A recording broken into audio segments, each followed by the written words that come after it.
All right, guys, today we're going to do three graphs of non-linear inequalities.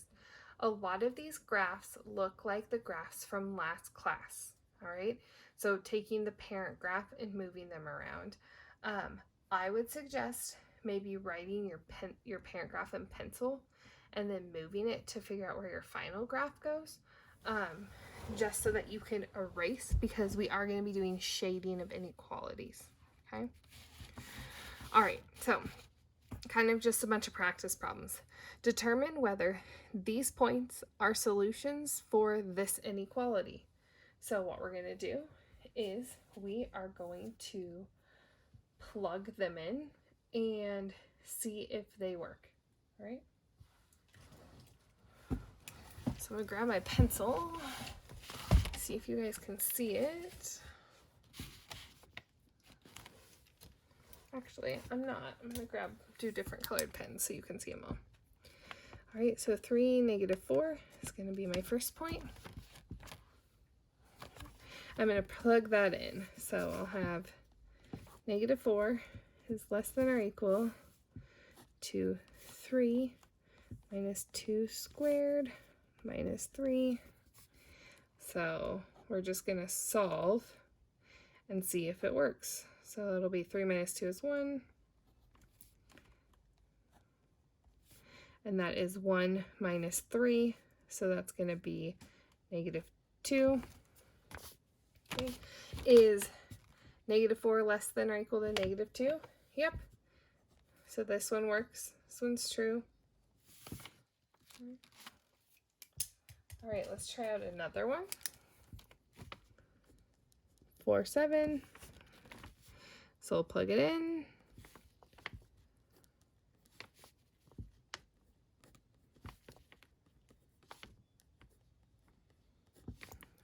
Two squared minus 3. Okay, this is one of those that you would be working on together. All right, is 7 less than 1? No. So this isn't going to be one of our possible answers. It's going to be false. Maybe I circle this one because it's an answer. Okay. Let's grab another color. Let's plug in 1, 1. So 1 less than or equal to 1 minus 2 squared minus 3. So that's -1 squared. 1 minus 3. So is 1 less than -2? Nope. That one's false. All right, and let's do one more color. Plug this in.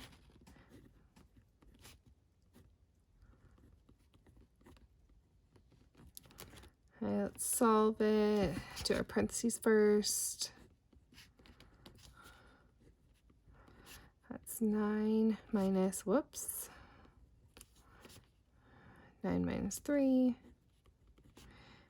6 less than or equal to 6. Yes, it is. That one's true. Okay, so that's how we would find if there were a solution for the inequality. All right, next part is our graphing. Okay, so I'll just cover that one up. We can work on this one first. So graph this. First thing, pretend that's an equal sign and just graph it. Okay, so we are looking at a x cubed function first. So we know that's 1, 1, and then 2 and way up there. Okay, so it's going to be something like this. I'm fine with that. That's good enough. Now we're just moving this one. So we are going to move it down 2, 1, 2. We are going to move this to the right because it goes the opposite direction, 4. 1, 2, 3, 4. So this is our new home for that. I will grab something else. Okay. And it's going to look something like that. All right, maybe I erase this one just so we know it didn't matter. All right, we want y to be greater than that, so let's plug in the 0.00 and check. So I'm going to have is 0 greater than or equal to 0 minus 4 cubed minus 2, 0 less than or equal to negative 4 cubed minus 2.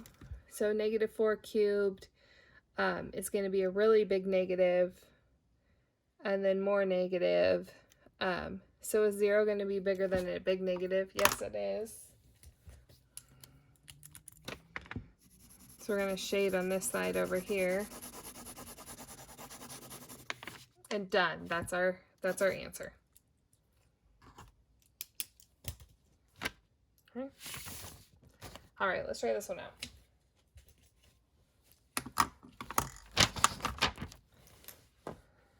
Okay. All right, so on this one, we are doing the absolute value. Oh, solid line, solid graph. I just realized that this one's not something you have to check for, right? All the pieces. All right, so absolute value. So there's our absolute value. On this absolute value, we are going to move it, and then we have this little friend who's going to flip it. So this is the same as just having a +3 on the end. We just moved it to the front, but it is flipped, okay? So now we're looking at this guy. Okay, so I'm going to erase this one. That's okay. These graphs are a lot of erasing, rewriting, okay? Now we need to move it. So this is a +3 on the end, so we're going to go up 3. This is a +2 inside, so that means we're going to go in the opposite direction 2. And this is where my vertex is going to sit, right here. Okay? This is greater than, not equal, so I need a dotted line for my absolute value. Okay. The next thing we need to do is plug in our 0, 0 here. So is 0 greater than 3 minus the absolute value of 2? So 3 minus 2 is 1. Is 0 greater than 1? No. So 0, 0 is down here, so we need a shade up here. And that is our answer to that one. Since we shaded up there, we could erase this absolute value. If it's obviously a graph, I'm not going to think that you didn't know what you were doing. I'm going to see that you graphed it. Okay. All right, last one. Solve. Okay. This is a funny one because it's not equal to 0 on one side. Okay, so we have to do different things with this one. Okay. The first thing that we need to do is we need to, we're going to need to check our cases for when this is gonna, the two possible cases, and then we're gonna have to check, we'll have to do some graphing as well. So I'll show you what all that looks like. All right, so our two possible cases is when x equals 2 or when x equals -2.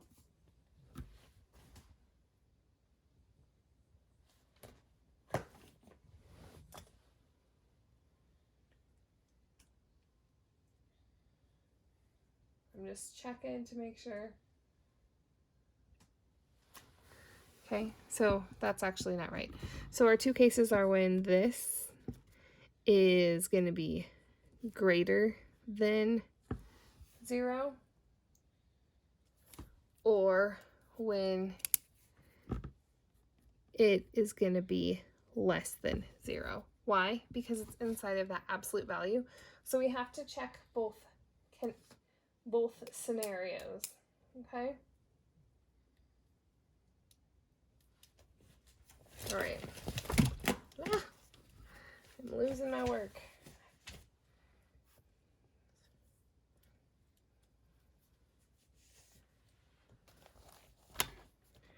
All right, so what I'm going to have is x minus 2 minus 5 is less than 4, okay? In this scenario, we can just start solving, so we'll have x minus 7 is less than 4. Add 7 to both sides. X is less than 11. Okay. That's one scenario. The other one is when it is, this is going to be less than 0. So what we need to do is we need to put a negative on this because that will note that this is going to be less than 0. Okay. So we'll have a negative x plus 2 minus 5 is less than 4. Now we're going to solve for x. Minus 3 minus 4. Add 3 to both sides. Negative x is less than 7. Multiply by a negative, which means that this sign has to flip. So it's greater than negative 7. So we have for our answer for this one, we know that x is going to go in the middle. X is going to be greater than negative 7, or it's going to be less than 11. All right, so we're going to need this information in our picture. We're also going to need the graph of this in the picture. How do we graph that? Well, we are going to graph both sides of this. Okay, so the first thing we are going to graph, actually, let's do this. I'm going to grab 2 wildly colored different pens. So we are going to graph that y equals the absolute value of x minus 2 minus 5, and we are going to graph y equals 4. Okay, these are all just greater thans or less than, so we're going to do dotted. So y equals 4, 1, 2, 3, 4, and we are just going to put a dotted line across y equals 4. Okay. All right, this one, we got an absolute value. We know it needs to go down 5. 1, 2, 3, 4, 5. We know it needs to go right 2. 1, 2. Because it goes the opposite. Okay. And we are going to go up 1, over 1. We know these equations are going to have something to do with each other. So we're going to keep dotting until we get to the 4, even though we're going to go through our picture, and that's okay. We might have to expand our graph both sides. I could have gone by 2s, but I go by 2s only when I can't avoid it. All right. Okay, so that's what my picture is going to look like. Okay, so now we need to figure out what in the world this means. So it says that our x's are between negative 7 and 11. So let's see where that is. 1, 2, 3, 4, 5, 6, 7, which happens to be that corner. 1, 2, 3, 4, 5, 6, 7, 8, 9, 10, 11, which happens to be that corner. So we know that our graph is inside of the V.